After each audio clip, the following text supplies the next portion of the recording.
You ever hear a story that chills your bones, even on the hottest day? There's one that's been haunting me since the day I heard it. It's not just a tale, it's a real-life horror that happened to a woman named Nneka, from my village in eastern Nigeria. This story isn't some distant folktale, it's raw, unsettling, and it'll make you question what people are really capable of. Nneka was the kind of woman every man wished he could marry. Beautiful, loyal, and hardworking, she did everything to make her husband, Chinedu, happy. They weren't wealthy, but they had each other, and in our Igbo culture, that's supposed to be enough. At least, that's what we were taught to believe. Nneka grew up in a small village, surrounded by lush green fields and the sounds of nature. Her father, a farmer, raised her with traditional Igbo values, respect for elders, loyalty to family, and the importance of hard work. Her mother, a seamstress, taught her the art of weaving and sewing, skills that Nneka would carry into her marriage. Nneka was a kind-hearted girl, known for her generosity and her willingness to help others. She was loved by everyone in the village, and when she married Chinedu, everyone believed she had found her perfect match. Chinedu, on the other hand, had a different upbringing. He was the son of a trader, a man who was always looking for the next big deal, the next opportunity to make money. Chinedu inherited his father's ambition, but not his wisdom.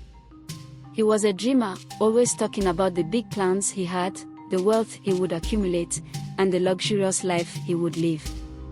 Nneka admired his drive and believed in his dreams, even though she was content with their simple life.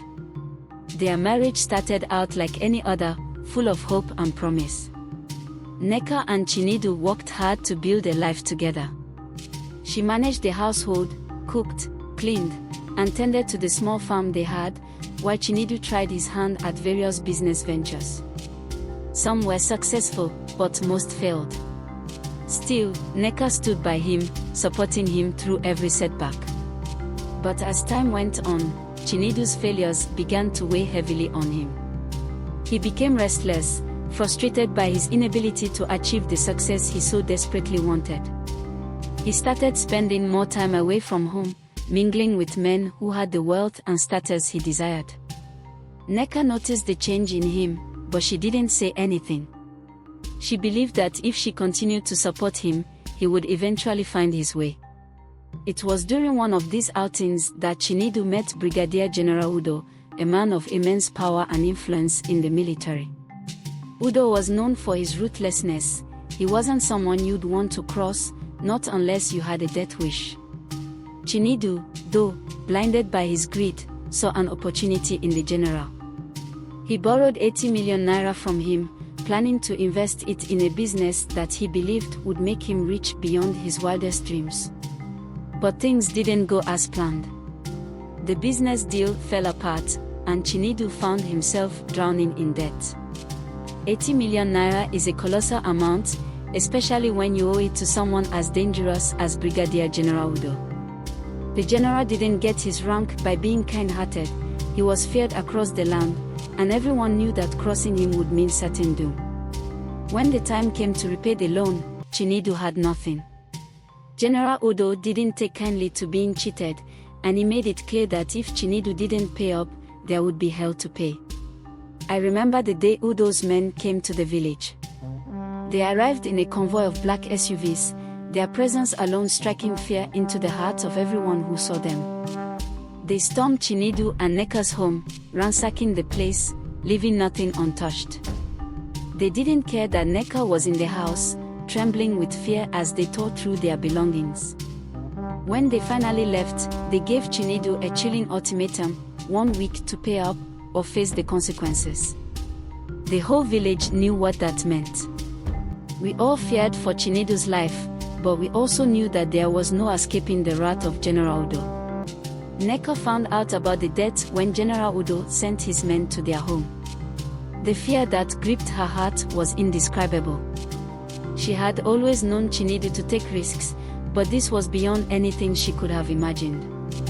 Her husband was now in the crosshairs of a man who wouldn't think twice about ending someone's life over money. Neka couldn't bear the thought of losing Chinedu, despite everything he had put her through. She loved him, and love, as we say in our culture, is stronger than death. Chinedu was desperate, more desperate than I'd ever seen a man. He tried everything, begging, borrowing from friends, but nothing worked. The amount was too large, and no one wanted to get involved, not with the general's name tied to it. It was then that Neka, in her love and desperation, decided to do the unthinkable. Neka was a quiet woman, but she was strong. She had endured a lot in her life, but nothing could have prepared her for what she was about to do. She knew that without the money, her husband would be killed, and she couldn't bear the thought of losing him. So, she made the ultimate sacrifice. She decided to sell one of her kidneys. The decision wasn't easy, and the process was even harder. She had to keep it a secret from Chinedu, knowing that he would never agree to it if he knew. She made contact with a broker, someone who dealt in the black market for organs. It was risky, but Neka was determined. The broker found a buyer quickly, a wealthy businessman who needed a kidney transplant urgently. The money offered was just enough to cover Chinedu's debt. The day of the surgery came, and Neka left the village quietly, telling Chinedu she was going to visit her sick mother in another town. She traveled to a city far away, where no one knew her, and underwent the operation. The recovery was brutal. Neka was in immense pain, but she endured it all for the man she loved. When she returned home, weak and pale, she handed Chinedu the money. He was shocked, confused, but ultimately relieved. He took the money and paid off General Udo, clearing the debt. For a while, things seemed to return to normal. Chinedu was grateful, or at least he pretended to be. Neka thought she had saved her marriage, but she couldn't have been more wrong. As time passed, Chinedu began to change. The fear that had once gripped him faded away, replaced by arrogance. With the debt cleared, he felt invincible, as if nothing could touch him. He started hanging out with the wrong crowd again, gambling, drinking, and spending money like it was going out of fashion. Neka, still recovering from the surgery, was left alone most nights, worrying about her husband's reckless behavior. She tried to talk to him, to warn him to be careful, but Chinedu wouldn't listen. He was blinded by his newfound confidence, thinking that he could do no wrong. Neka's sacrifices seemed to mean nothing to him. He became more distant, more cruel, and Neka began to feel like a stranger in her own home. The village women noticed the changes in Chinedu too. They whispered among themselves, sharing their concerns with Neka, but she was too loyal, too in love to see the truth. One of the older women, Mama Yuzo, a respected elder in the community, took Neka aside one day. "My daughter," she said, her voice soft but firm, "a man who forgets the woman who stood by him in hard times is like a tree without roots. No matter how tall it grows, it will surely fall." Neka knew Mama Yuzo was right, but what could she do? She had already given so much, her love, her health, her very life. She had no more to give, but she couldn't bring herself to leave Chinedu. In our culture, a woman's place is by her husband's side, through thick and thin. Neka took those vows seriously, even when it seemed like Chinedu had forgotten them. Then came the day that shocked the entire village. Chinedu came home with a young woman, introducing her as his new wife. Neka was speechless. In our culture, men sometimes take more than one wife, but the way Chinedu did it, it was heartless. Neka had given him everything, her love, her health, even part of her body, and this was how he repaid her. But it didn't stop there. One by one, Chinedu married more women, until he had 16 wives living in the same house. The once modest home turned into a battlefield, with the wives fighting for Chinedu's attention. Neka, the first and most loyal wife, was pushed aside, her sacrifices forgotten as Chinedu bathed in his newfound status as a man of many wives. The village was abuzz with gossip, but no one dared speak directly to Chinedu. They feared his temper and the connections he had forged with powerful men. But as the old saying goes, a man who builds his house on sand cannot escape the storm. Chinedu's wealth, which he flaunted so carelessly, began to dwindle. The businesses he had invested in failed one after the other, and soon the money ran out. The lavish lifestyle he had enjoyed with his many wives quickly became unsustainable.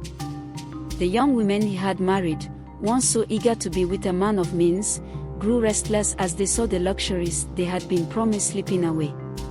Nneka watched all this unfold with a heavy heart. She had tried to warn Chinedu, to remind him of what truly mattered, but he had dismissed her as irrelevant. Now, she could only observe as the life he had so carelessly built began to crumble. The other wives, seeing the end of Chinedu's wealth, started leaving one by one. They had no loyalty to him, they had only been there for the money and status. And when those things were gone, so were they. Chinedu, once surrounded by women and luxury, found himself alone, just as he had been before. But this time, he had nothing left, not even the love and support of Nneka, the woman who had given up so much for him. In his desperation, Chinedu tried to turn back to Nneka, begging her to stay with him, to help him rebuild his life. But Nneka had changed. The woman who had once been willing to sacrifice everything for love was no more. She had learned the hard way that her love for Chinedu was not enough to change who he was. She could not save a man who did not want to be saved. Nneka's rejection was a final blow to Chinedu's pride. The man who had once boasted of his many wives and his wealth now had nothing. He wandered through the village, a shadow of his former self, his once proud head bowed in shame. The villagers, who had once envied him, now pitied him. They whispered among themselves, saying that Chinedu had been cursed by the spirits for his greed and his treatment of Nneka. In our culture, there is a strong belief in the power of the ancestors and the spirits. It is said that they watch over us, guiding our steps and protecting us from harm. But they also punish those who stray from the path of righteousness. Chinedu's downfall was seen as a sign that the spirits had taken their revenge. Nneka, on the other hand, found peace in her solitude. She returned to the simple life she had once shared with Chinedu before his greed consumed him. She took comfort in her work, sewing and weaving, and in the knowledge that she had done all she could to save her husband. But she no longer carried the burden of his mistakes. She had finally found the strength to let go. The villagers, who had once pitied Nneka for her sacrifices, now saw her as a symbol of strength and resilience. They spoke of her with reverence, telling her story to their children as a lesson in the dangers of greed and the importance of staying true to one's values. Nneka had become a legend in her own right, not because of her sacrifices, but because she had found the courage to stand on her own. Chinedu's fate, on the other hand, became a cautionary tale. He lost everything because he could not appreciate what he had. His greed and arrogance led to his downfall, and in the end, he was left with nothing. The man who had once had it all now had to beg for scraps, forgotten by the women who had once surrounded him and ignored by the villagers who once feared him. But the story doesn't end there. Chinedu's fall from grace was not just a personal tragedy, it was also a reflection of a deeper truth. In our culture, we are taught to value community, family, and tradition. But Chinedu's story is a reminder of what can happen when we lose sight of those values. It is a warning that no matter how much wealth or power we accumulate, it is meaningless if we lose our connection to the things that truly matter. Years passed, and Chinedu faded into obscurity. His name was rarely mentioned, except as a warning to others who might be tempted by greed. But Nneka's legacy lived on. She became a respected elder in the village, known for her wisdom and her kindness. Young women came to her for advice, and she guided them with the knowledge she had gained through her own experiences. Nneka never remarried. She had found contentment in her own company and in the love and respect of her community. She had no need for a man to define her worth. Instead, she devoted herself to helping others, using the skills she had learned to teach young girls how to sew and weave, passing on the traditions that had been taught to her by her mother. As Nneka grew older, she became known as the mother of the village. Her home was always open to those in need, and she was often called upon to mediate disputes or offer counsel. She never spoke ill of Chinedu, even when others did. She had made her peace with the past and had no desire to dwell on it. But the memory of what she had endured stayed with her, a reminder of the strength she had found within herself. And as she lay on her deathbed, surrounded by the villagers who loved her, Nneka knew that her life had been a testament to the power of love, sacrifice, and resilience.